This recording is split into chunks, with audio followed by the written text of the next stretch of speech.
என்னம்மா சமைக்க போற? இன்னைக்கு கருணைக்கிழங்கு குழம்பு வைக்க போகிறேன். புடி கருணை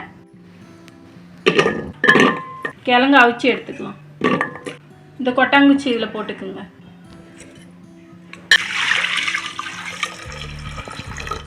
மண் இல்லாமல் கிழங்க கழுவி எடுத்துக்கணும். அதுக்கப்புறம் தான் அவிக்க போடணும். ஒரு லெமன் சைஸ்க்கு புளி, கொஞ்சம் பெரிய லெமன் சைஸ்க்கு ஊற வச்சுக்கிங்க. சோயாபீன்ஸ் இதை ஊற வச்சுருக்கேன். ஊற வச்சு ஒரு 2 விசில் விட்டுக்குங்க அவிச்சு.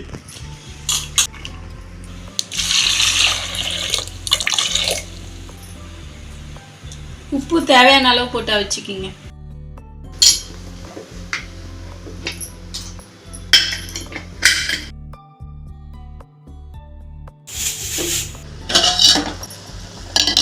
கிழங்கு வெந்துருச்சு, இப்போ எடுத்துக்கலாம். இப்படி கத்தி வச்சு குத்தினீங்கனாலே தெரியும், நைஸாக அப்படியே கத்தி கிழங்குல இறங்கும். ஒரு 8-10 நிமிஷத்துலேயே வெந்துடும் கிழங்கு. இந்த கொட்டாங்குச்சி எடுத்து கீழே போட்டுருங்க.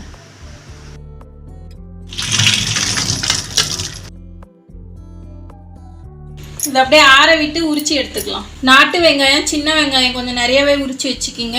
இது 3 கட்டி அளவுக்கு பூண்டு, அது நாட்டு பூண்டு சின்னதாக தான் இருக்கும். கொஞ்சம் பெரிய தக்காளியா 2 தக்காளி, அவிச்சு எடுத்த பயிறு. எண்ணெய் கொஞ்சம் கடாயில் தாராளமாகவே விட்டுக்குங்க. கடுகு உளுந்து,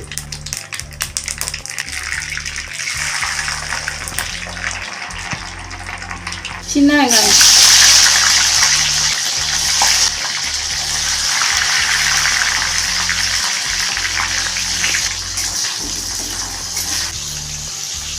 தக்காளி,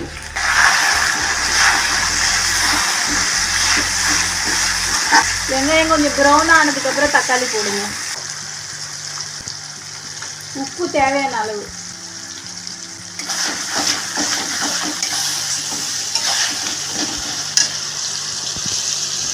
மஞ்சள்தூள் தேவையான அளவு போட்டுக்கணும்.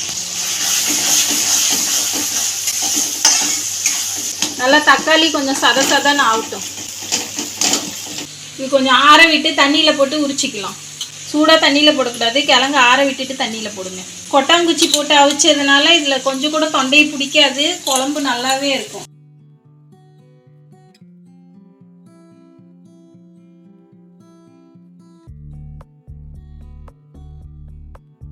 நல்லா வதக்கியாச்சு.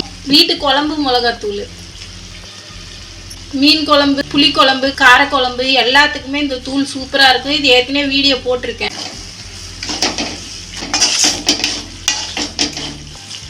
கேஸ் ஸ்லோ வச்சுட்டு போட்டு கிண்டி விடுங்க. வீட்டு குழம்பு மசாலா அவ்வளோ காரம் இருக்காது, மீடியம் காரம் தான் இருக்கும். தூள் கொஞ்சம் எக்ஸ்ட்ரா போட்டாலும் குழம்பு நல்லா இருக்கும்.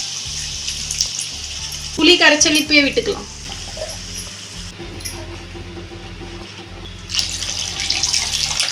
தண்ணி கொஞ்சம் விட்டுக்கோங்க.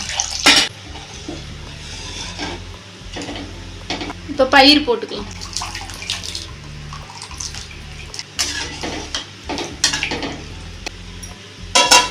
கொதி வரட்டும்.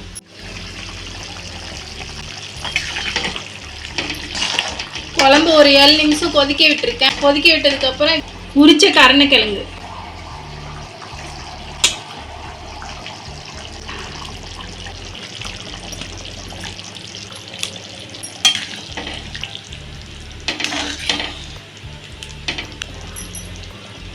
கொஞ்சம் குழம்பு சுண்டுட்டோம்.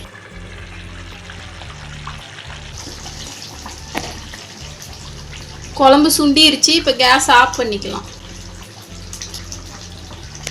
புடி கருணை புளிக்குழம்பு இதே மாதிரி வச்சு பாருங்க, சூப்பராக இருக்கும். தொண்டையை பிடிக்காது, கிழங்கு சாப்பிடவும் நல்லா டேஸ்ட்டாக இருக்கும்.